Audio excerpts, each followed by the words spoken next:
নমস্কাৰ এই মুহূৰ্তত আহি পৰিছে ৰাতিপুৱাৰ কেইবাটাও গুৰুত্বপূৰ্ণ খবৰ। আজি 4 জুলাই অসমৰ লগতে ভাৰতৰ বিভিন্ন প্ৰান্তৰ পৰা ৰাতিপুৱাৰ কেইবাটাও খবৰ একেলগে যুগুতোৱা হৈছে। এই মুহূৰ্তত জনাই আছো ৰাতিপুৱাৰ গুৰুত্বপূৰ্ণ খবৰ। বিদেশী সমস্যাৰ কথা চৰকাৰখনে কেৱল নিৰ্বাচনৰ সময়ত শ্লোগানতে জীয়াই ৰাখিছে। অসমৰ পৰা কিমান বিদেশী বহিষ্কাৰ কৰিলে আমি মুখ্যমন্ত্ৰীক সুধিব বিচাৰিছো। যিবিলাকে ড্ৰাগছ ব্যৱসায় কৰিছে সেইসকলক বিৰুদ্ধে কিয় ব্যৱস্থা গ্ৰহণ কৰা নাই যে অসম চৰকাৰে? বন্দুকৰ গুলি নাইকিয়া হ'লে নে অসমৰ বন্দুকবিলাকক কি চফা নকৰা হ'ল? মন্তব্য কৰিছে অসমীয়া যুৱ মঞ্চই। পৰৱৰ্তী খবৰটো হৈছে 20% ইথানল মিশ্ৰিত পেট্ৰলক লৈ দেশজুৰি জনসাধাৰণৰ মাজত তীব্ৰ ক্ষোভ আছে। অৰবিন্দ কেজৰিৱালে অভিযোগ উত্থাপন কৰিছে যে কেন্দ্ৰই উচ্চতম ন্যায়ালয়ত E20 পেট্ৰলক এক পৰীক্ষামূলক ব্যৱস্থা বুলি উল্লেখ কৰিছিল।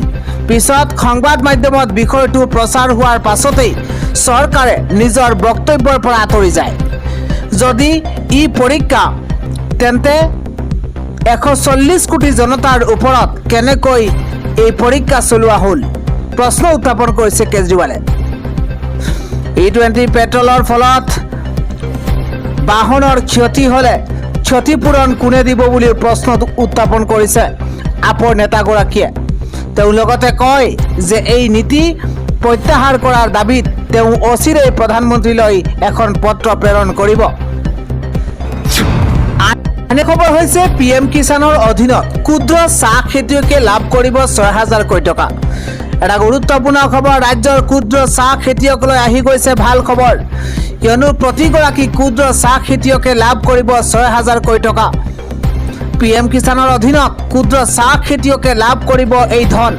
এটা গুৰুত্বপূৰ্ণ খবৰ। ইয়াৰ বাবে PM কিষাণ পৰ্টেলত পঞ্জীয়ন কৰিব লাগিব কৃষকসকলে। ক্ষুদ্ৰ চাহ খেতিয়কসকল হিচাপে স্বীকৃতি দিছে চৰকাৰে।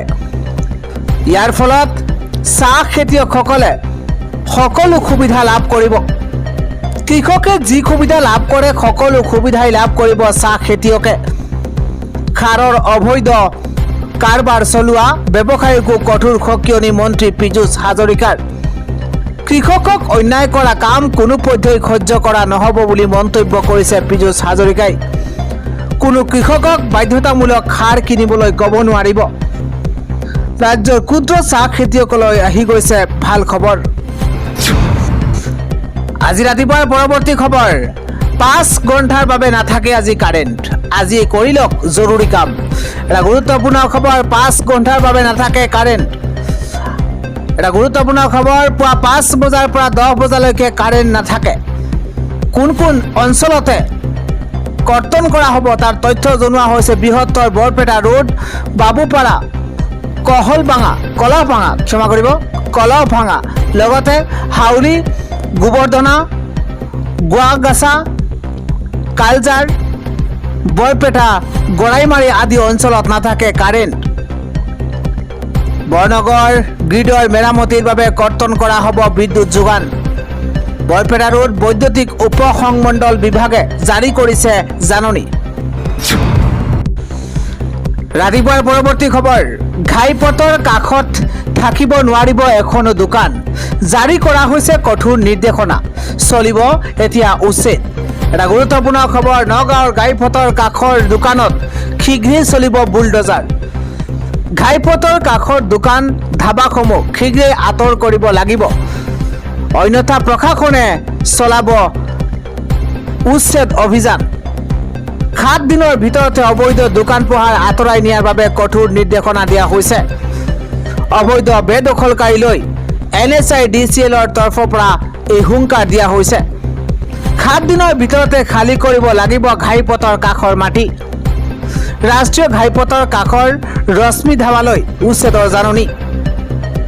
NHIDCLৰ তেজপুৰ শাখাই জাৰি কৰিছে এই জাননী পোৱাৰ 7 দিনৰ ভিতৰতেই অবৈধ বেদখল নিজে আঁতৰাবলৈ নিৰ্দেশ দিয়া হৈছে। আন এটা খবৰ হৈছে ভগৱান কৃষ্ণ শ্ৰীৰাম সীতাই খাইছিল মাংস আৰু খুৰা। ধ্ৰুৱ ৰাতিৰ আপত্তিজনক ভিডিঅ'ক লৈ এতিয়া কঠোৰ হৈ পৰিছে উচ্চ ন্যায়ালয়। এটা গুৰুত্বপূৰ্ণ খবৰ, মহাবিপদত জনপ্ৰিয় ইউটিউবাৰ ধ্ৰুৱ ৰাতি আঁতৰ হ'ব ইউটিউবাৰ পৰা ধ্ৰুৱ ৰাতিৰ ভিডিঅ'। ইউটিউবাৰ ধ্ৰুৱ ৰাতিৰ ভিডিঅ'ক লৈ কঠোৰ হৈ পৰিছে উচ্চ ন্যায়ালয়। ধ্ৰুৱ ৰাতিৰ বহু ভিডিঅ'য়ে ধৰ্মীয় আৱেগত আঘাত হানিছে। ধৰ্মীয় আৱেগত আঘাত হনা বিষয়বস্তু সহ্য কৰা নহ'ব। কঠোৰ সতৰ্কবাণী জাৰি কৰিছে ইউটিউবাৰ ধ্ৰুৱ ৰাতিলৈ। অহা 15 দিনৰ ভিতৰত ধ্ৰুৱ ৰাতিৰ ভিডিঅ'ক লৈ লোৱা হ'ব সিদ্ধান্ত। দিল্লী উচ্চ ন্যায়ালয়ৰ তৰফৰ পৰা গুৰুত্বপূৰ্ণ নিৰ্দেশনা জাৰি কৰা হৈছে। চলিত বৰ্ষত গোমাংস সন্দৰ্ভত ভিডিঅ' আপলোড কৰিছিল ধ্ৰুৱ ৰাতিয়ে। বিষয় আছিল হিন্দুসকলে গোমাংস খাব পাৰিবনে নাই। ভিডিঅ'ত ভগৱান কৃষ্ণ শ্ৰীৰাম সীতাই মদ মাংস খোৱা বুলি উপস্থাপন কৰিছিল। আন এটা খবৰ হৈছে আকৌ অপমান কৰা হৈছে হিয়াৰ আমঠুক। এবাৰ দেৰগাঁৱত মচি পেলোৱা হ'ল জুবিন গাৰ্গৰ ফটো। এটা ব্ৰেকিং নিউজ, গণেশগুৰিৰ পিছত এইবাৰ দেৰগাঁৱত জুবিন গাৰ্গক অপমান। দেৰগাঁও নগৰত মচি পেলোৱা হ'ল জুবিন গাৰ্গৰ ছবি। দেৰগাঁৱৰ মদন কাংকাৰী নামৰ এজন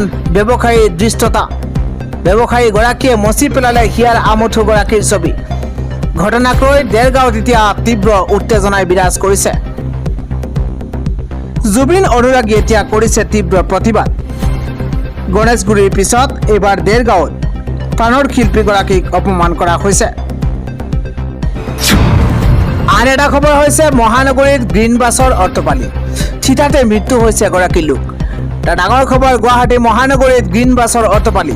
এইবাৰ গ্ৰীণ বাছৰ দৌৰাত্ম্যৰ গুৱাহাটীত ফাঁচী বজাৰত এক ভয়ংকৰ দুৰ্ঘটনা সংঘটিত হৈছে। অনিয়ন্ত্ৰিত গ্ৰীণ বাছে বহতিয়াই নিছে পথচাৰীক।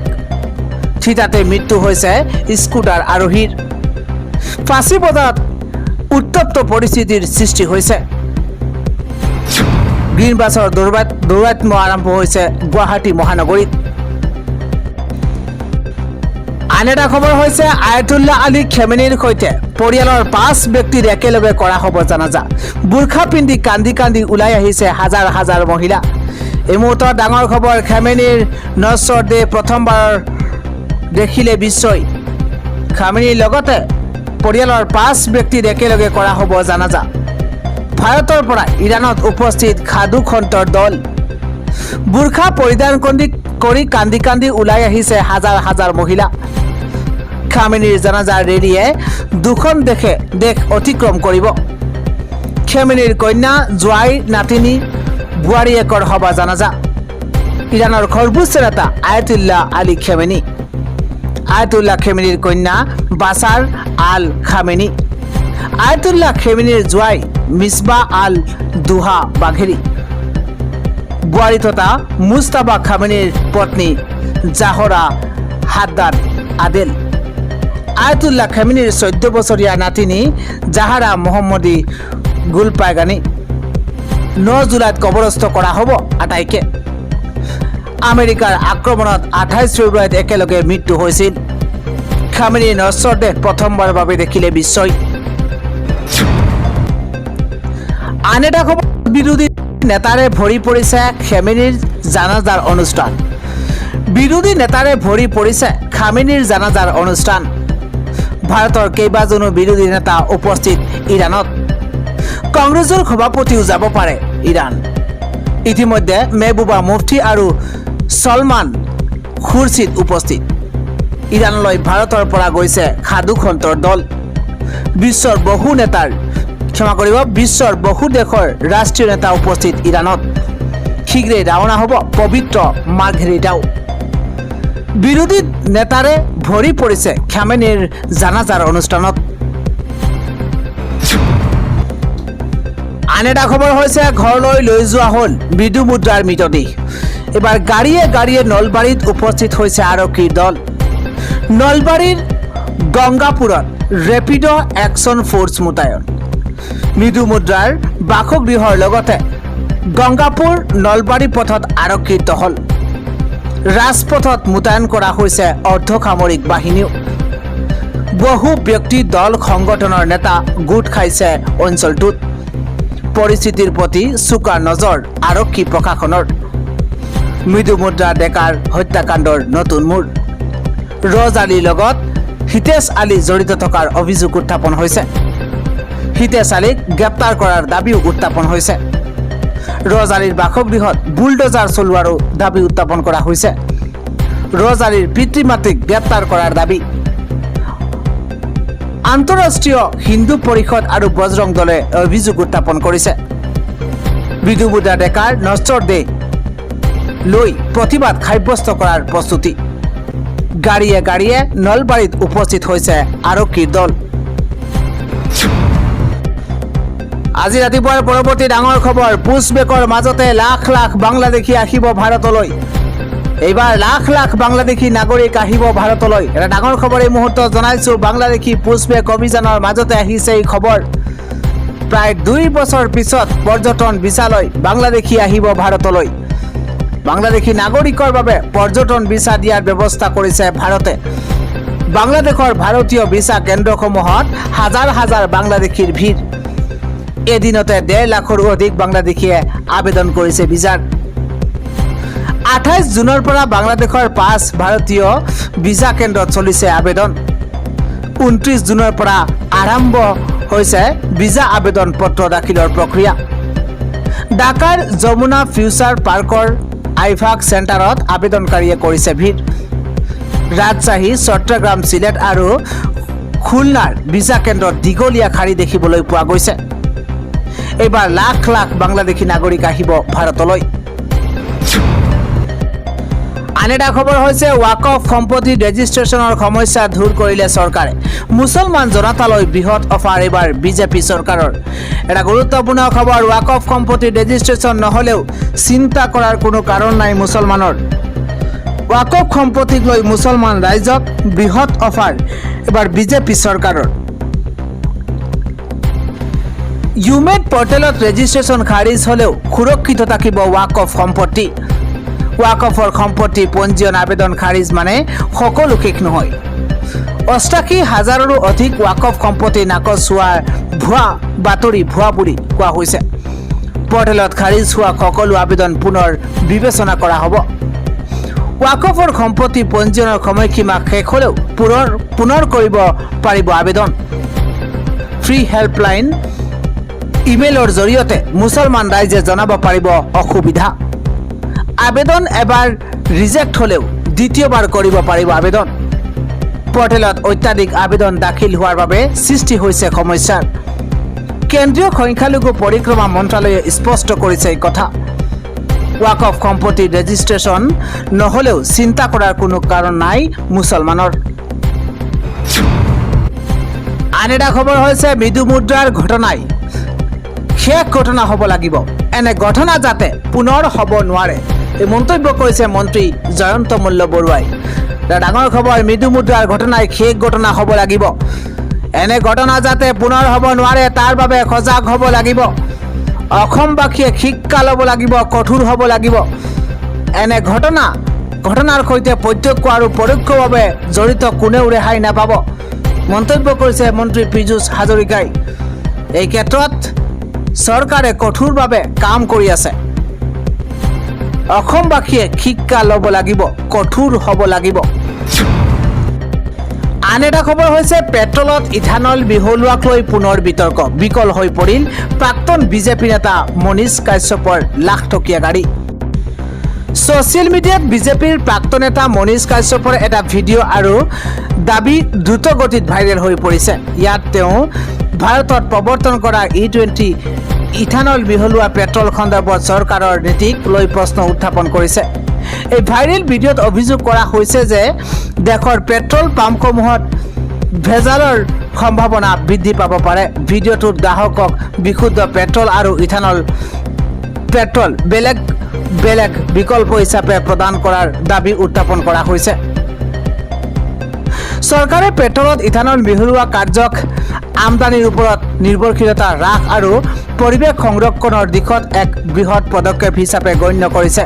ভাইৰেল দাবী অনুসৰি তেওঁ প্ৰায় 40 লাখ টকাৰ এখন টয়োটা গাড়ী ক্ৰয় কৰিছিল আৰু ইয়াৰ ওপৰত 18 লাখ টকালৈকে টেক্স দিয়া বুলি দাবী কৰা হৈছে। ইয়াৰ পিছত মাত্ৰ 20,000 কিলোমিটাৰ চলাৰ পাছতে গাড়ীখন বেয়া হোৱাৰ কথা কোৱা হৈছে আৰু ইয়াক ইন্ধনত অধিক ইথানল মিহলোৱাৰ সৈতে জড়িত কৰা হৈছে। এই ভিডিঅ'টোত মানুহে বহুতো মন্তব্য কৰিছে। অৱশ্য অটোমোবাইল বিশেষজ্ঞ আৰু চৰকাৰী নীতি অনুসৰি এই দাবী একপক্ষীয় আৰু কাৰিকৰীভাৱে প্ৰমাণিত বুলি গণ্য কৰা নহয়, কিয়নো আধুনিক E20 ইন্ধন সমৰ্থন কৰা বাহনবোৰ এই ইন্ধনৰ অনুসাৰেই নিৰ্মাণ কৰা হয়। আন এটা খবৰ হৈছে বিদ্যালয়ৰ ওচৰত আৰু বিক্ৰী নহ'ব ষ্ট্ৰিং আদি এনাৰ্জি ড্ৰিংকছ। মহাৰাষ্ট্ৰ চৰকাৰৰ কঠোৰ সিদ্ধান্ত। মহাৰাষ্ট্ৰ চৰকাৰে শিশুসকলৰ স্বাস্থ্যৰ প্ৰতি লক্ষ্য ৰাখি এক গুৰুত্বপূৰ্ণ পদক্ষেপ গ্ৰহণ কৰিছে। ৰাজ্যখনৰ সকলো বিদ্যালয়ৰ 500 মিটাৰ ব্যাসাৰ্ধৰ ভিতৰত ষ্ট্ৰিং এনাৰ্জি ড্ৰিংকছ বিক্ৰী কৰি সম্পূৰ্ণৰূপে নিষিদ্ধ কৰা হৈছে। বিধানসভাত এই ঐতিহাসিক সিদ্ধান্তৰ বিষয়ে অৱগত কৰি খাদ্য আৰু ঔষধ প্ৰশাসন মন্ত্ৰী নৰহৰি জিৰৱালে স্পষ্ট কৰি দিয়ে যে এতিয়াৰে পৰা যিকোনো শিক্ষানুষ্ঠানৰ ওচৰত এই পনীয় বিক্ৰী কৰাটো সম্পূৰ্ণ বেআইনী বুলি গণ্য কৰা হ'ব। মন্ত্ৰীগৰাকীয়ে জনায় যে ষ্ট্ৰিং ড্ৰিংকত কেফেইনৰ মাত্ৰা নিৰ্ধাৰিত মানতকৈও বহুত বেছি পোৱা গৈছে, যিটো বাঢ়ি অহা শিশুসকলৰ স্বাস্থ্যৰ বাবে অতি ক্ষতিকাৰক। ছাত্ৰ ছাত্ৰীসকলক এই অতিৰিক্ত কেফেইনযুক্ত পনীয় পৰা আঁতৰাই ৰাখিবলৈ এই নিষেধাজ্ঞা তাৎক্ষণিকভাৱে কাৰ্যকৰী কৰা হৈছে। মন্ত্ৰীগৰাকীয়ে স্পষ্টভাৱে কয় যে শিশুৰ স্বাস্থ্যৰ লগত কোনো ধৰণৰ আপোচ কৰা নহ'ব বুলি তেওঁ জানিবলৈ দিছে।